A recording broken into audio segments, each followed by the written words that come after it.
Di ba MMA fighter ka? Check this out. Sige, iset mo laban natin. Tignan nyo to kung uubra. Mapapahiya ako sa gitna ng stage kasi hindi ako pupunta.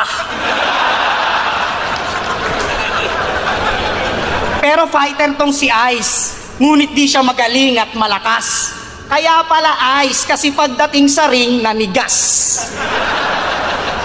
Ang angas pa naman sa interview, kala ko talaga mala Bruce Lee. Puta, pagtungtong sa ring, ting ting ting, Sleeping Beauty.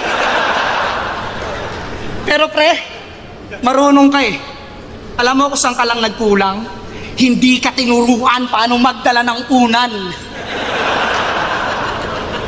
Kahit pillow neck lang sana. Pang safety lang. Di mo type? Matutulog ka lang pala sana ang sinalihan mo, pillow fight. Pero maswerte ka pa rin. Kasi walang AI. Kaya nakaligtas ka, boss. Sa mga edit na pagsapak, biglang lalabas yung Diyos.